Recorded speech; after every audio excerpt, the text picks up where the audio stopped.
Hello people, welcome to Python life. ఈరోజు మనము వీడియోలో డేటా అనలిస్ట్ గురించి మాట్లాడుకుందాం. అసలు డేటా అనలిస్ట్ అవ్వాలి అంటే ఏ స్కిల్స్ ఉండాలి, ఎవరిని డేటా అనలిస్ట్ అంటారు, వాళ్ళకి ఉండే టాస్క్ ఏంటి, డేటా అనలిస్ట్ అవ్వాలి అంటే రోడ్ మ్యాప్ ఏంటి, ఎవ్రీథింగ్ కూడా ఈరోజు మనం చూసేద్దాం. అంతకంటే ముందుగా మీకు 40+ ఐటీ కోర్సెస్ నేర్చుకోవాలి అన్నా కూడా, టోటల్ ఐటీ అవేర్నెస్ కావాలి అన్నా కూడా, జాబ్ అప్డేట్స్ డైలీ కావాలి అన్నా కూడా వెంటనే పైథాన్ లైఫ్ ఛానల్ని సబ్స్క్రైబ్ అనేది చేసుకోండి. సో మీరు ఎవ్రీడే కొత్త విషయాలు తెలుసుకోవడానికి ఛాన్స్ అనేది దొరుకుతుంది. సో వెంటనే మీరు సబ్స్క్రైబ్ అనేది చేసుకోండి. ఇప్పుడు డేటా అనలిస్ట్ టాపిక్కి వచ్చేద్దాం. డేటా అనలిస్ట్ అంటే డేటా నుంచి ఇన్ఫర్మేషన్ని కలెక్ట్ చేసే వాళ్ళని మనము డేటా అనలిస్ట్ అని అంటాం అనమాట. అంటే డేటాని అనలైజ్ చేసే వాళ్ళని డేటా అనలిస్ట్ అని అంటుంటాం. డేటా అనలిస్ట్ అనే వాళ్ళు లైక్ వాళ్ళ బిజినెస్కి డేటాని హెల్ప్ అవ్వడానికి, లేకపోతే ప్రాసెస్ చేసుకోవడానికి, ప్రాబ్లమ్ సాల్వింగ్ చేయడానికి డేటా అనలిస్ట్ ఈ డేటా అనలైసిస్ చేసి ఇలా యూజ్ చేసుకుంటారనమాట. వాళ్ళని మనము డేటా అనలిస్ట్ అనేసి అంటుంటాం.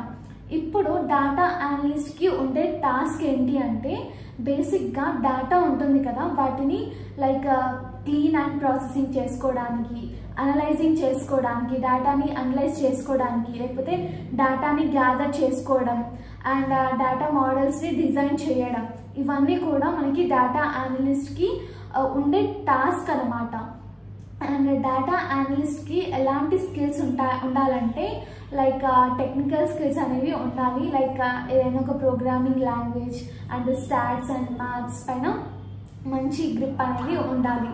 అండ్ తరువాత వీళ్ళకి ఎథికల్ థింకింగ్ అంటే క్రిటికల్ థింకింగ్ అనేది ఉండాలన్నమాట. అండ్ వీళ్ళకి లైక్ చాలా లైక్ కమ్యూనికేషన్స్ ఉండాలి. సాఫ్ట్ స్కిల్స్ పైన కూడా గ్రిప్ అనేది ఉండాలి. లైక్ సాఫ్ట్ స్కిల్స్ అంటే లైక్ కమ్యూనికేటింగ్ రావాలి, లైక్ స్పాంటేనియస్గా మాట్లాడడం రావాలి. సో ఇవన్నీ కూడా దీంట్లోనే యాడ్ అయ్యి ఉంటాయన్నమాట. ఇప్పుడు డేటా అనలిస్ట్ రోడ్ మ్యాప్కి వచ్చేసరికి ఫస్ట్ అయితే వీళ్ళు ఏదైనా ఒక ప్రోగ్రామింగ్ లాంగ్వేజ్ లైక్ పైథాన్ అనేది నేర్చుకుని ఉండాలి. అండ్ తరువాత ఎక్సెల్ నేర్చుకోవాలి, డేటా విజువలైజేషన్ టూల్స్ నేర్చుకోవాలి, మ్యాథ్స్ అండ్ స్టాటిస్టిక్స్ పైన మంచి గ్రిప్ అనేది ఉండాలి, ఇదే మెయిన్. అండ్ తరువాత మెషిన్ లెర్నింగ్ లైబ్రరీస్ రావాలి ఇలా. అండ్ స్టోరీ టెల్లింగ్ అనేది వచ్చి ఉండాలి, డేటా స్టోరీ టెల్లింగ్ అని అంటాం దీంట్లో. సో ఇవన్నీ కూడా మనకి రావాలి ఒక మంచి డేటా అనలిస్ట్ అవ్వాలి అనుకుంటే. డేటా అనలిస్ట్కి బయట చాలా డిమాండ్ ఉంది అండ్ మంచి ప్యాకేజ్ ఇచ్చి కూడా జాబ్స్ అనేవి ఉన్నాయి. మంచి ప్యాకేజ్ ఇచ్చి లైక్ రిక్రూట్మెంట్ అనేది చేసుకుంటున్నారు. సో డేటా అనలిస్ట్ అవ్వడం వల్ల చాలా బెనిఫిట్స్ అనేవి ఉన్నాయి. ఇది ఫ్యూచర్లో కూడా మంచి క్రేజ్ అనేది ఉంటుంది. బేసికల్గా దీనికి లైక్ 5 lakhs నుంచి అనేది స్టార్ట్ అవుతూ ఉంటుంది. 4-5 lakhs అలా ఉంటుందన్నమాట ఈ డేటా అనలిస్ట్ జాబ్ రోల్కి.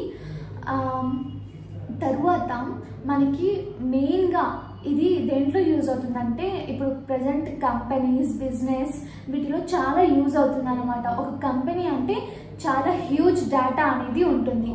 సో ఈ డేటా అనలిస్ట్ అనే రోల్ పక్కాగా ప్రతి ఒక్క కంపెనీలో కూడా ఉంటుంది. బేసిక్గా మనం ఏదైనా బిజినెస్ చేయాలి అన్నా కూడా, ఓన్ బిజినెస్ చేయాలి అన్నా కూడా, ఫర్ ఎగ్జాంపుల్ లైక్ ఏదైనా క్లాత్ స్టోర్, ఎవ్రీథింగ్ ఏదైనా అయి ఉండొచ్చు. అది ఒక బిజినెస్ అనేది ఊరికే పెట్టలేం, ఒక కంపెనీ అనేది ఊరికే పెట్టలేం. దానికి హ్యూజ్ డేటా కావాలి. ఆ డేటాని అనలైజ్ చేయాలి, ప్రాసెస్ చేయాలి, క్లీనింగ్ చేయాలి. వీటన్నిటికీ ఒక పర్సన్ అవసరం. సో వాళ్ళనే మనము డేటా అనలిస్ట్ అనేసి అంటుంటాం అన్నమాట. మీకు అర్థమైంది కదా డేటా అనలిస్ట్ అంటే ఏంటి అండ్ ఏమేమి స్కిల్స్ ఉండాలి, రోడ్ మ్యాప్ ఏంటి అనేసి. సో ఇవన్నీ కూడా మీరు ఒక మంచి డేటా అనలిస్ట్ అవ్వాలి అంటే ఇవన్నీ కూడా నేర్చుకోవాలి. అసలు మీలో ఎంతమంది డేటా అనలిస్ట్ అవుదాం అనుకుంటున్నారు కామెంట్ సెక్షన్లో మెన్షన్ చేసేయండి. అండ్ మీరు ఇన్ కేస్ పైథాన్ నేర్చుకోవాలి అనుకుంటే కామెంట్ సెక్షన్లో కాంటాక్ట్ డీటెయిల్స్ అన్ని కూడా మెన్షన్ చేసి ఉంటాం, ఒకసారి చెక్ చేయండి. అండ్ మీకు ఒక సర్ప్రైజ్ ఉంది, అదేంటో డిస్క్రిప్షన్లో చెక్ చేయండి. అండ్ ఈ వీడియో వెంటనే సబ్స్క్రైబ్ చేసేసి లైక్ అండ్ షేర్ కూడా చేసేయండి. Thank you.